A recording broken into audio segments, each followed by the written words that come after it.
The hydrogen job market is looking to be a great place to land for oil and gas professionals, and GM and Honda announced the production of their joint venture fuel cell, and the world is taking notice. I'll go over these topics and give my thoughts on today's Hydrogen Podcast. So the big questions in the energy industry today are, how is hydrogen the primary driving force behind the evolution of energy? Where is capital being deployed for hydrogen projects globally? And where are the best investment opportunities for early adopters who recognize the importance of hydrogen? I will address the critical issues and give you the information you need to deploy capital. Those are the questions that will unlock the potential of hydrogen, and this podcast will give you the answers. My name is Paul Rodden, and welcome to the Hydrogen Podcast. In an article in PowerMag.com, Alejandro Rosell writes, oil and gas groups will support new jobs in the hydrogen sector. He writes, a study from a group that recruits workers for energy sector jobs has found that as many as 39% of workers in nascent green hydrogen industry are coming from the hydrocarbon sector.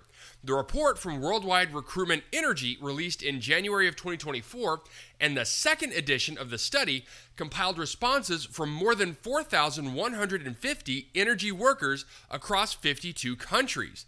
The group in a statement said the respondents are a representative sample of a, quote, talent migration that is redefining the rules of the game in the renewable energy job market. The report's authors wrote that workers trained by oil and gas companies are transitioning to the hydrogen sector. The report also says that the professions of the future are already here and essential. From experts in artificial intelligence to specialists in maritime technologies and carbon capture, the hydrogen sector is being built with innovative skills. The report said several questions remain unanswered about the workforce needed to support the hydrogen economy, notably whether the current support for hydrogen-fueled energy will continue or will be a passing trend. The authors also said that market uncertainty extends to prices and price competitiveness, demand for the fuel, the ability to control production costs, and of course, whether there will be enough workers with the necessary skills to support production. The report to date said that there has been no strong price signals, real projects are few, and the chicken or egg dilemma remains unsolved. But there is growing interest among professionals in the sector, with volume of professionals who said they could interview for hydrogen sector jobs increasing 4 times compared to the previous study. The hydrogen job market has been helped by, quote, a greater number of job specializations in the hydrogen chain and an increased offering of training in the field. The report's authors said a striking finding is that the oil sector stands out as the main driver of employment, contributing 39% of the new positions, even though only 16% of the respondents came from the industry. It represents a, quote, talent migration that redefines the job market. One trend indicated by this second edition of the study is a progressive transition from projects on paper to projects on the ground. The growing demand of interest in hard profiles specialized in the execution, installation, or maintenance of projects point in this direction. There's also a need for professionals who will only be necessary in the advanced phases of projects, such as specialists in electrolyzers, procurement and logistics, pipelines, electromechanical safety, maintenance, transportation, software, or simply being project managers who can handle these phases. The authors also said this edition also seems to verify that profiles with higher education, especially engineers and project planners, will continue to be the most sought after due to their versatility and the complexities and challenges posed by the new hydrogen industry. However, there's also a growing demand for technical profiles with medium or vocational training. This seems to be a genuine bottleneck despite the survey raising doubts about the supply of these profiles, confirming that the demand for them will be intensive and on a large scale. The report also highlights the growing importance of what are called mixed profiles that possess technical knowledge but also business, financial modeling, or even commercial skills. This trend, which undoubtedly exists in other sectors, is particularly intense in this field where large technological blocks such as energy, chemistry, industrial production, and logistics intertwine. The study also detected for the first time the demand for future professionals who are already a part of present. Experts in artificial intelligence, energy and maritime technologies, carbon capture and storage, combustion experts, materials specialists, and automation are some of the professions that the future is beginning to demand, outlining the guidelines for the green hydrogen job sector. The need for increasingly complex, specialized, yet versatile professionals suggests that this will be a sector requiring highly qualified and multifaceted individuals. Okay, so we've received several emails over the last few months with questions regarding hydrogen sector jobs and how we believe the job market will develop in the next few years. This report lays out quite well my thoughts on the hydrogen sector job growth. I believe it will mimic very closely the oil and gas job field, albeit with less field personnel. Now, that's not to say that field crews won't be needed. They will still be the backbone of hydrogen production, just like they are with oil and gas, especially when using natural gas as the feedstock. Trade knowledge of pipes, fittings, meters, and overall gas transportation and handling are critical regardless of the methods used to produce the hydrogen. And don't forget, subsurface hydrogen has the potential to be a direct source of economically scalable hydrogen, meaning geologists, geophysicists, and reservoir engineers all will have a role to play in the hydrogen transition. Now, with that said, there is still a mountain of training required to transition into the hydrogen market, but the skills, talent, and experience in all aspects of the oil and gas job market make those who are coming from that background into hydrogen absolutely worth their weight in gold. Next, in a press release on January 25th, GM and Honda began commercial production at industry's first hydrogen fuel cell system manufacturing joint venture.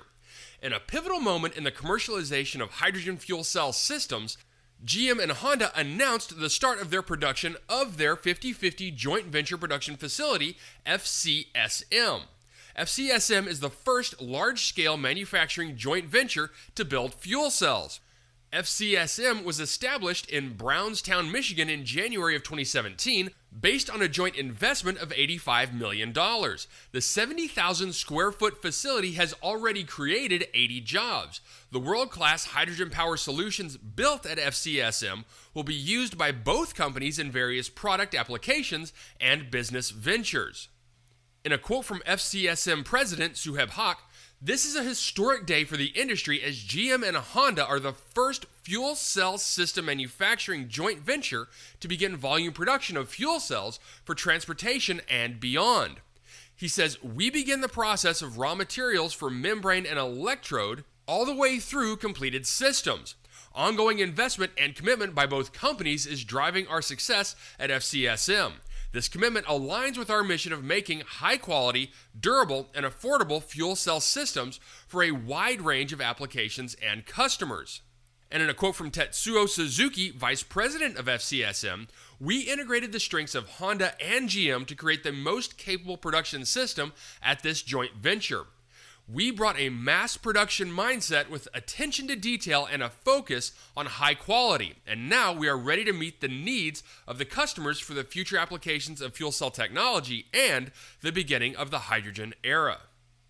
Honda and GM engineers began work in 2013 on the co-development of the next-generation fuel cell system. In addition to advancing fuel cell system performance, GM and Honda collaborated to double durability compared to the 2019 Honda Clarity fuel cell by using corrosion-resistant materials and improving low-temperature operation.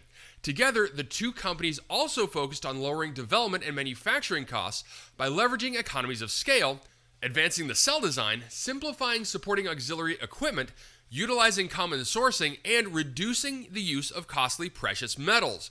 Through this collaboration, the new fuel cell systems will be 1/3 less expensive to make when compared to the cost of the fuel cell system in the 2019 Honda Clarity fuel cell. Significant efforts have also been made at FCSM to ensure the highest level of quality while improving manufacturing productivity. The venture incorporates many first-of-their-kind methods for automating membrane electrode assembly production and fuel cell stack assembly. Both the GM and Honda engineering teams of the company's relevant intellectual property and expertise have been integrated at FCSM to create affordable, commercially viable hydrogen fuel cell systems to be utilized in a variety of zero-emissions propulsion and energy management applications. GM and Honda share in the belief that hydrogen and fuel cell technology will play an increasingly important role in meeting a wide variety of zero emissions energy and mobility needs, and each company has provided further details about their individual hydrogen business strategies. Okay, so this is an absolute mountain of a joint venture from two companies who know just how to develop, scale, market, and distribute fuel cell technology. I love this collaboration and can't wait to see the next steps. Now, at the end of this article, there are two links pointing to GM and Honda's plan for hydrogen. I don't have time today to go over each in detail, but I will say that the GM link highlights a press release from December on their collaboration with Autocar to supply them with their Hydrotech fuel cells to be used first in built-to-order cement mixers, roll-off, and dump trucks with production starting in 2026. The Hydrotech systems are monsters with 300 fuel cells providing 77 kilowatts of power. The link for Honda points to a recent press release from January 25th, simply highlighting how hydrogen will be incorporated into their business model throughout their entire value chain and everything from the new fuel cell EV CR-V, the fuel cell power station mentioned in this article, their establishment of the hydrogen ecosystem, and beyond. I'm very much on board with this collaboration, and I can't wait to see how they build on this announcement. All right, that's it for me, everyone. If you have a second, I would really appreciate it if you could leave a good review on whatever platform it is that you listen to.